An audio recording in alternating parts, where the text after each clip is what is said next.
Hi, and welcome to the Science Fantasy Experience. As most of you know, I love nostalgia.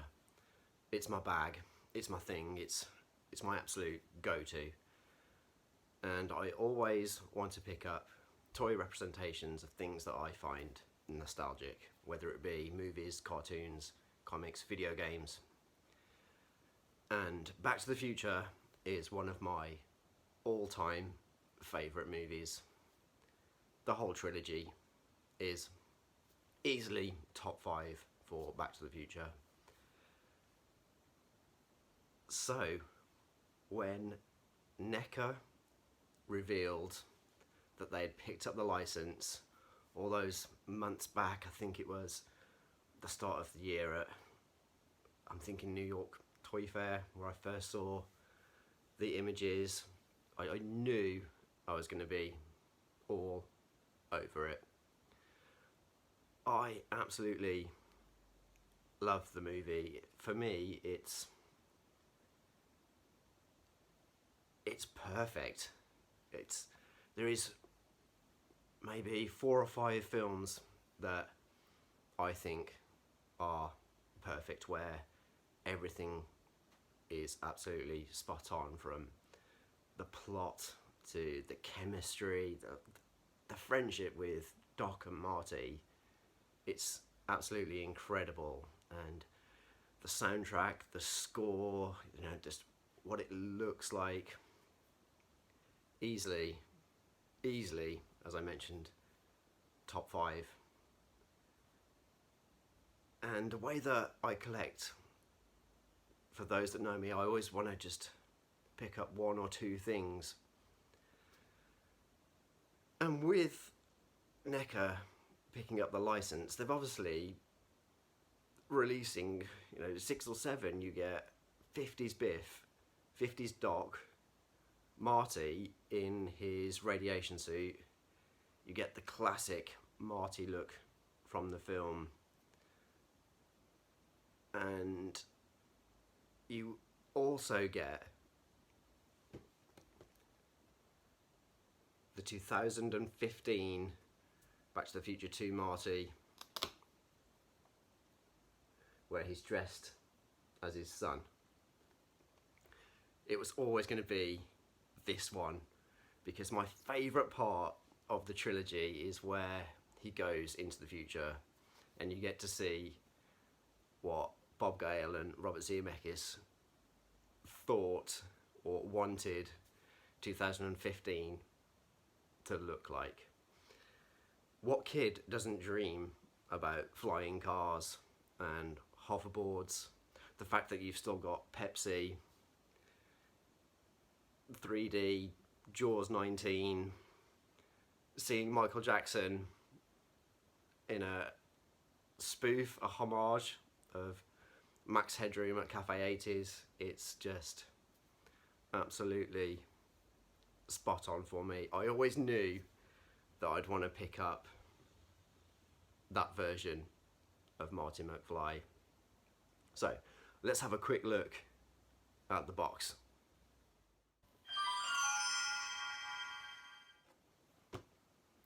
As I've mentioned in countless videos before, it's an integral part of toy collecting and the toy experience when you get a great box, and this does not disappoint at all.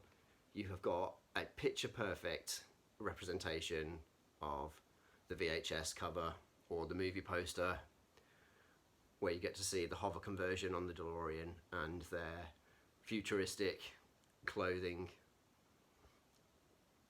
but it still kind of looks like they did in the 80s. It's the same sort of get up with Doc's long jacket, a futuristic version of what Marty is kind of wearing with his denim, his sneakers and his jacket, but obviously they're so much more advanced, and I will get on to the NECA mags later on, because that was going to be the make or break point for this action figure. On the back you get a little spiel of the movie, and you get to see that awesome face sculpt. When I first saw it, I was just like, ooh, maybe that's not exactly Michael J. Fox. But what I do see is Marty. For me, the facial representation on action figures, I know that it's a very hard task for companies to do, but it's like the perfect blend of like Marty and Michael J. Fox. A slight caricature, yeah, but it's, for me, that's who I see. I see Marty, I don't see Michael J. Fox. And then down at the bottom, you get Biff, Doc, this Marty, Tales from Space, and the standard Marty McFly. It's a great box with the window, and you get to see the clock tower and Marty with his hoverboard. And anyone that is a mint in sealed box collector, displayer, that you could easily display that as a fold out box. You get kind of a look at what you get in there. You get the hoverboard, you get the Pepsi Perfect, another face without his hat, and a couple of hands. It's a great box, and NECA hasn't disappointed. But then again, they never do. Freed from the plastic prison, here he is, Marty McFly. And having him in hand, he is absolutely stunning. He is way better than I expected, and heavy. It's like he pretty much jumped off of the screen. But before we get into the figure, I get to compose myself, obviously, because I'm overly excited. Let's have a look at the accessories, because without sounding like a broken record, it is the accessories that make an action figure. He comes with an incredible backdrop of the Hill Valley Town Hall, still with the clock broken at 4 minutes past 10. It's obviously a full pull from the movie, and it's a great backdrop to showcase that iconic scene where he goes over the water and loses power and gets soaking wet. NECA always do really good backdrops. I have Bill and Ted, and you get their garage with their full Wild Stallions logo, and again, not disappointed at all. It's going to be something that I'll probably whack on the shelf and have Marty in front of for sure. He also comes with his Pepsi Perfect in the canister that pops up in the Cafe 80s, and you can remove it.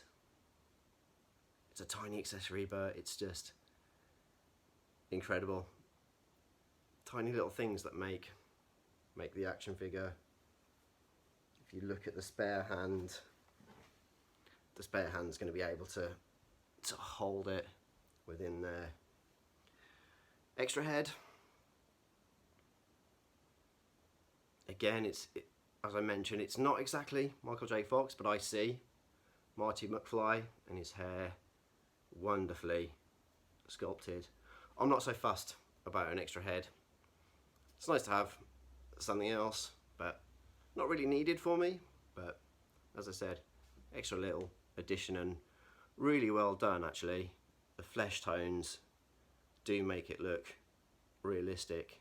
Rosy cheeks, really well painted eyes. Often with figures, it's the eyes that sometimes just don't cut it. But the best accessory by far. is Hoverboard. This looks like it jumped off the screen for sure. It's picture perfect, from the colour to the shape. And NECA have been really clever and replaced the Mattel logo with their logo. And the same goes with underneath, and it also comes with an attachment, so you pull that bit off and you can put it onto a flight stand and have it at certain angles. When I post the figure later, you'll be able to see Marty in all his hoverboard floating glory. So yeah, those are some sweet accessories. But to the figure itself, it's a great size, considering that Marty's probably only like 5'7", 5'6" even. Michael J. Fox wasn't the tallest of people, but he's perfectly in proportion. And let's start from the top upwards. He has got that iconic, futuristic, iridescent cap, which literally sparkles under the lights. I can't believe they've managed to get the paint to do that. That's just how it glows in the movie. Same goes with the face sculpt. Again, just excellent flesh tones all around, and same with the sculpted hair. Onto his iconic, I think, sports jacket, which obviously gets soaking wet and size adjusts to fit. Your jacket is now dry, and it's made from that malleable rubbery plastic, so you've got some fluidity, and you can give it an open or closed look. And the signature details on the elbows, or the extra straps, and it does have that, I have never known what that material is, you know, kind of like that kind of Kevlar feel to it. The standard Marty McFly t-shirt with some folds and creases, his denim jacket, his denim trousers, his jeans, which obviously is a hilarious point of the film, is that all kids in the future wear their pants inside out. So Doc gets him to pull out his pockets. Not once in that scene do you see any other kids wearing their clothes inside out. It is literally Marty McFly Jr. is the only kid that wears it. Did they write that purposely to make it look like he was trying to do some sort of fashion statement? Nobody else wears their clothes inside out. They all have futuristic looking clothes that are not inside out. I think that is just a great storytelling point, and it adds a bit of I can never get that word out. Difference from Marty to Marty McFly Jr. And then the piece de resistance is his Nike Air Mags. As somewhat of a sneaker collector, sneaker obsessive, they are some of the best designed Nike trainers ever. Way up there with the Air Max 90s and the Air Jordan 5s. The mags are just absolutely spot on in toy form. When you see those high tops for the first time in the cinema or on VHS, it blows you away. Power laces, LCD light up displays of the logo. I was 11, 12 when Back to the Future 2 came out, and I was already quite heavily into my trainers and sneakers, and to see something so futuristic as I said, it was just mind-blowing and blew me away. And the toy representation of them is absolutely awesome. Standard NECA affair when it comes to articulation, hand twists, elbow twist, double elbows, arms move. Always with NECA though, the arms never move that much because there's always so much else going on. Always got swiveling head. I don't think there's a waist swivel, no there is not. And then bend at the knee, and then you've got a little bit of an ankle, not too much, but yeah, there is enough articulation to get some kick-ass poses for sure. Hoverboard in hand, ready to give it back to the young girl, but he can keep it because she's got a pit bull now. With his Pepsi Perfect, obviously he can never open his bottles. And finally with his hoverboard, you can get some seriously dynamic poses with this hoverboard, and especially with the stand. Yeah, it really allows some incredible angles with that board to pivot around. Get some really good 45-degree angles for sure. If you're a fan of Back to the Future, I highly recommend picking up any one of these. I've definitely got my eyes on picking up the Tales from Space Marty. It hasn't disappointed at all. It's a perfect representation of a film that I absolutely adore. I've been Rudy to Sue, and always remember, it's as much about play as it is display. Thanks for watching.